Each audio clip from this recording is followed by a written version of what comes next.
It's gold for some local runners, and a great season ends for the Penn women's golfers. It's turning time for Penn baseball and softball. Who's going to the postseason for sure, and for who is it not a sure thing? We'll tell you next on OSP.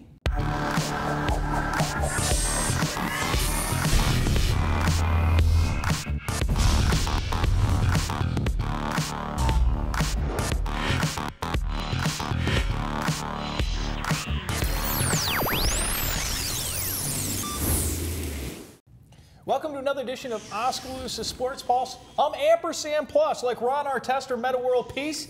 I feel like changing my name. And I'm Jason Madison.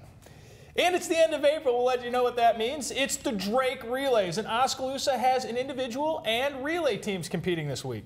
On the girls' side, junior McKenna Veldhuizen qualified for the 100 meters, while both the girls and the boys 4x100 meter relay teams will hit the blue oval. I met up with a few of those athletes before they competed Friday afternoon against some of the best teams in Iowa. On a clear afternoon like this in late April, you would usually see the old community stadium full of Indian tracksters. However, with only 24 hours before the big event in Des Moines, the entire girls team, including Oskaloosa's only individual qualifier, McKenna Veldhuizen, was in Pella competing at a separate meet. But members of the boys 4x100 meter relay team were on hand practicing handoffs and starts. This year, the Indians enter the race with a 4:4.1 qualifying time, which isn't as fast as last year's team that made it to the capital city, running consistent 4.4 flats. Nevertheless, that could change, according to the first leg of the race, Dylan Daniel. Drake is a fast track, so I think we can improve if we work on our handoffs today, and we'll do better.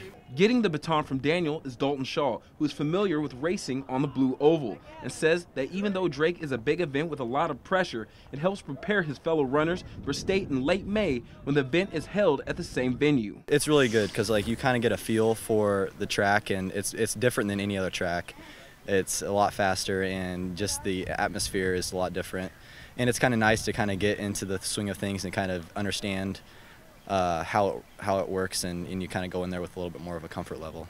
Being at ease and having confidence is something these kids have battled with because of previous injuries. The third leg of the race, Adam Raleigh suffered a blow to his knee during OHS's first round football playoff game against Sheraton and was sidelined until this spring. For the most part, I had to wear my knee brace for the first little bit, and then I slowly started taking it off and stuff. I'm just glad to be back. Took a while to rehab, and I'm just happy to be running again. So is the youngest sprinter and anchor of the relay team, Drew Richmond, who injured his neck during the same football game as Raleigh. It was a long recovery. It was like 3 months in the neck brace, but everything's been fine since I got out of that. So everything's going fine. Just still taking it cautious, and too bad. Track isn't too much of a contact sport, so we're lucky there. Injuries aside, this team is primed, battle-tested, and ready to go. As those kids have the prestigious opportunity to compete in the Drake Relays this week, William Penn Tracksters do not. No Lady Statesman or Statesman qualified for the Des Moines event this year. But over the weekend, Penn brought home the gold at the Central Open, where no team scores were kept. Freshman Sharday Myers, sophomore Audrey Harris were the winners on the women's side, while junior Gabriel Green claimed the crown for the men. Myers topped the field in the 800-meter run in a time of 2 minutes, 26.35 seconds, while Harris was the best 100-meter hurdler in a time of 15.96 seconds. Green rounds out the first-place finishers when he crossed the line in the 200-meter dash in a time of 21.94 seconds. Other individuals who placed high on the men's side were Trevor Volts in the 400-meter hurdles, Jalen Wilson in the long jump, Cody Hill in the triple jump. Over on the women's side, senior Morgan Avery finished runner-up in the 3,000 meters, as freshman Alexis Swinney brought home the bronze in the 100. Staying in the college ranks, we head out to the Par 72 Blue Top Ridge Golf Course in Riverside, Iowa, where the Midwest Collegiate Conference Golf Championships were held. Unfortunately for both the women and the men, their seasons ended there.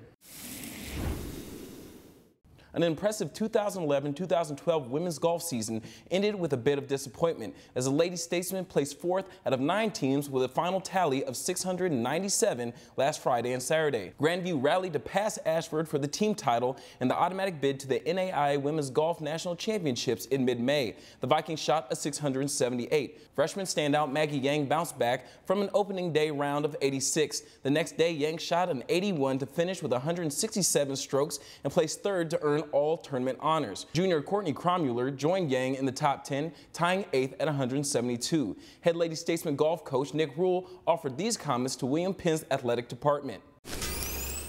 On the surface, this may seem like a really disappointing performance. We have proven we have the talent to win every time we take the course, so in that respect, it is a tough loss. But if you look at the big picture, look where the group of ladies has taken this program. In one season, we have gone from one of the least competitive teams in the conference to a team that has been recognized in the national polls, a team that has won several golf tournaments and placed in several others. They have helped build the foundation for years of success with the program, and that is very exciting.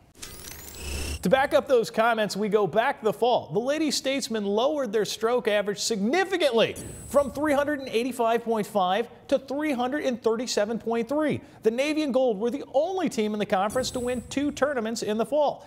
Penn was the only team in the conference to finish first or second in 4 different times. WPU was the only team in the MCC to have 2 different players win medalist honors. Also in Riverside for the MCC championships was the men's team. Freshman Shane Goldsmith spearheaded WPU with one of the best 54-hole scores by any player in the league. But unfortunately, his teammates didn't have similar performances. Goldsmith paced his squad by tying for 4th at an even par 216. His efforts netted the freshman all-tournament honors. Byron Lindeque made it 2 freshmen at the top for Penn. He tied for 19th at 229. William Penn placed 6th out of 10 teams with a 2-day total of 920. The NAIA No. 3 Grandview rolled on to its 3rd straight title with a tally of 857. The Vikings receive an automatic berth to the NAIA Men's Golf National Championship.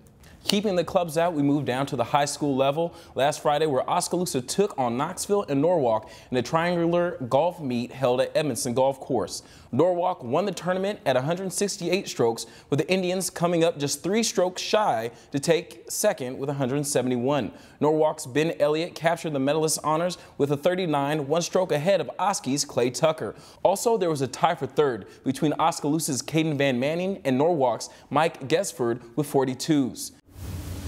When we return, the Lady Statesman softball team's winning streak ended, but the squad is sitting pretty as the conference tournament begins this weekend. We'll be right back. I chose William Penn for its commitment to academic excellence.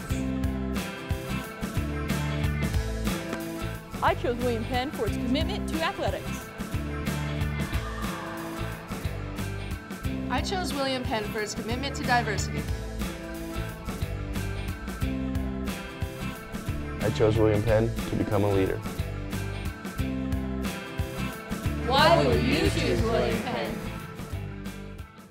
Promise me, son, not to do the things I've done. I'm gonna love you forever, forever and ever, amen. I'm begging of you, please don't take my man. I turned 21 in prison, doing life without parole. The biggest stars, the classic hits, KIIC. Whoa. Sure, you can take big bites of the handcrafted quarter pounder with cheese, but soon it's half gone. What have I done, you think?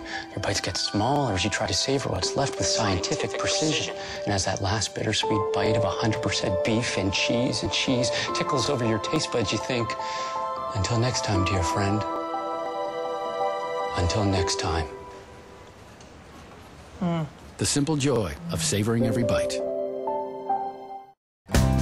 You know what makes spring so much fun in Iowa? The colors! Mahaska Drug in Oskaloosa has them all in everything that's new for spring. So look over our fun and unique decorations, accents, and flowers.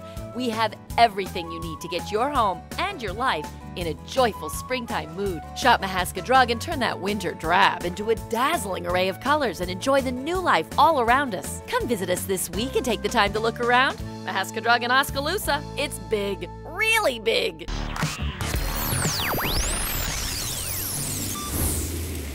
The Lady Statesman softball team finally saw its lengthy winning streak end a week ago when it fell to Viterbo 3-0. The winning streak, which started on March 27th, was snapped at 17 and set a new school record. Not only did the ladies achieve that feat, but the squad was crowned the regular season champs to secure the top spot before the conference tournament this weekend. But before we talk about Penn's chances in the conference tourney, WPU faced two more non-conference ranked opponents over the weekend. Friday, the Navy and Gold were swept by number 13 Olivet Nazarene 8-2 and 8-zip, giving the teams its first back-to-back losses since March 17th. However, on Saturday, when the softballers took on number 22 St. Xavier, it was the Navy and Gold doing the sweeping. William Penn defeated St. Xavier 3-0 and 2-0. Junior Nicole Daniel was effective in the first of 4 frames, giving up just 2 hits. The junior handed the ball off to Whitehead to close it out. The southpaw earned her first save of the year, limiting St. Xavier to 1 hit in 3 innings. William Penn remained on the road to close out its regular season when it traveled to La Crosse, Wisconsin this Tuesday to face Viterbo in an MCC doubleheader. Then Lady Statesman lost the opener 0-2, but then rebounded to win the second game 9-1 in 6 innings. It is the 6th time in school history the Navy and Gold has eclipsed the 40-win plateau since 2004. The Penn softball team enters the postseason with its highest ranking of the year. WPU moved up 2 more spots to number 29 in the NAIA. The squad remains the only representative from the MCC and the state of Iowa ranked this high. The Lady Statesmen meet number 6 seed St. Ambrose and number 9 seed Clark in the MCC first round pod game this weekend. The men's team isn't thinking about tournaments yet. They've got some games to worry about first. Over on the men's side in Cedar Rapids, Penn's baseball team attempted to rally late in Sunday's contest with Mount Mercy, but did it pay off? It sure did. 1 run in both the 8th and 9th innings helped WPU to hang in there to win 7-6 over Mount Mercy in MCC play. Moeller, Chin, Alvarez, and Packard each tallied 2 hits in the win.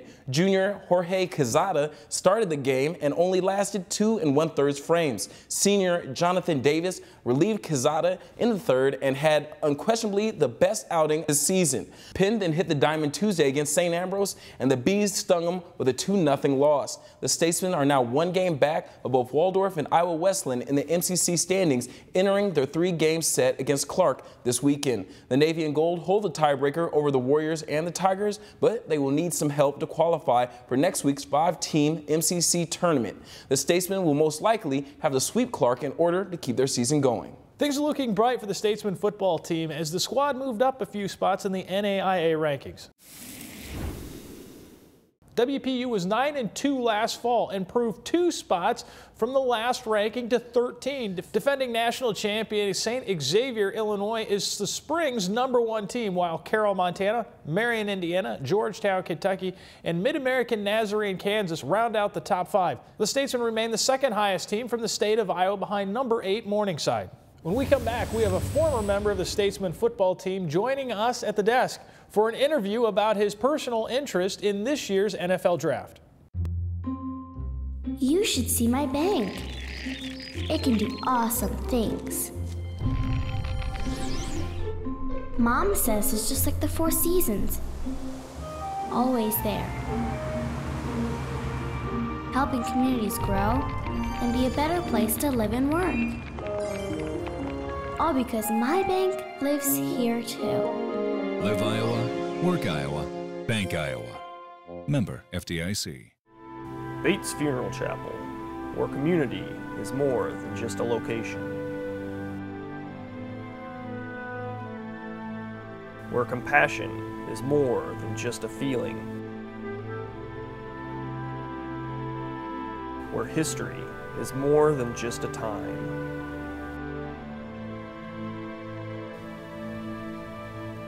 Bates Funeral Chapel, where service is more than just a word.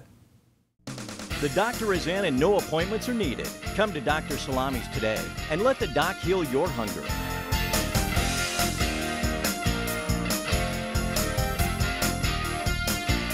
Come to Dr. Salami's for friendly staff, casual atmosphere, and good friends. When you get here, you'll be treated to affordable prices, hearty portions, and good food. So come on down to Dr. Salami's today, your place for good friends, good food, good times. If you buy the renegade idea that investing should be discussed face to face, not just inbox to inbox, if you believe that your relationship with your investments shouldn't be long distance, join the nearly 7 million investors who think like you do. FaceTime and ThinkTime make a difference. Join us. At Edward Jones, it's how we make sense of investing. Visit one of your friendly Oskaloosa reps today.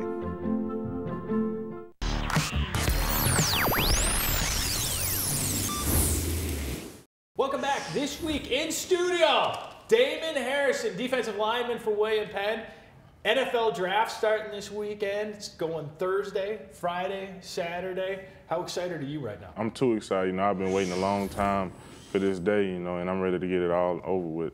So how are things kind of like settling in for you? Because I know last time we talked to you was about like a month and a half ago when you were just training, and it was just kind of some initial questions that we were asking you, but it's right upon you right now. So how's it all feel right now? I mean, it's kind of surreal because, you know, back then I was waiting for, like, it needs to hurry up, but, you know, those days have came by real quick. So, you know, now I just wanted to slow down some now, but it's a couple days away, and, you know, hopefully I have a home by the end of the week. Is there a little moment of relaxation now for you going into this weekend? You've done the training, you've done the hard work. Now you get to see how that all falls out for you. Yeah, I mean, it is. Talking to the guys that I've trained with and, you know, the trainers, you know, everybody's excited. This week is finally the week everybody gets to relax. So, you know, just wait and see how everything plays out. A lot of guys are flying all over the country doing interviews. Some guys are in New York. And, you know, I'll be here in Oskaloosa. Right. And is there a special event that's going to be held for you? I mean, is it just going to be you at home just hanging out, or is there something going on where your teammates are going to be able to join you as well? Well, they're trying to set up something right now. They were trying to do a barbecue, you know, that day, and, you know, just sit around, play games, and just watch the draft. But, you know, I told them I don't want to have that on my mind right now. You know, it'll be a long day Saturday, the day I'm projected to go. So, you know, I'd rather just sit somewhere and just relax. So I plan on going somewhere with the family, like take the kids to Chuck E. Cheese or something until I get the call, if I get the call. What are you going to do when you get the call? I mean, I'll probably cry. I'm not gonna lie. I'll probably end up crying, you know, because that'll be one moment in my life, you know, I can just honestly just be proud of something that I've done, you know, and I just can't wait till that day when I get that call. At this moment, it doesn't matter necessarily if you are picked up in the 5th to 7th round. If you go into free agency, you still have an opportunity to be picked up. And I was kind of messing around, and I looked on your Facebook. You said it's either the Colts or the Titans might be interested in you if you are a free agent. Yeah, so it was the Colts. The Colts sent me a letter, and I talked to my agent about it. He said that's pretty much standard procedure. They send out letters to guys, you know, let them know if you don't get drafted, we are interested in you signing with the Colts as a free agent, because they say they feel like I can make the organization, you know, better because they're headed in another direction. So, you know, that's still good to know if I don't get drafted, I at least have somewhere that I could go. And the last time Penn had this kind of buzz going around campus with a guy who's has the potential to go into the NFL was Andy Stokes. That was back in 04, 05, and he was a tight end. And he was the very last guy to get drafted by the Patriots. And I mean, does that pass through? I mean, does that go through your head where you're just sitting there waiting, and that you might be that guy, or you know, you might be that you could maybe be drafted earlier than what you thought? Yeah, it does. On my Twitter page, there's a site called Mr. Irrelevant, and you know, around this time they're doing who you think would be the Mr. Irrelevant, and the guy actually, he tweeted me because a couple of people said that it might be me because the Colts have the last pick in the draft. So they told me it might be me, and he was explaining to me how the whole Mr. Irrelevant thing goes. They have a parade that week, you know, and they're celebrating I can't remember what he said, the irrelevant relevant or something like that he said. So any favorite teams that you're hoping to go to? I know we talked a little bit about that earlier as well. What are you kind of hoping for there?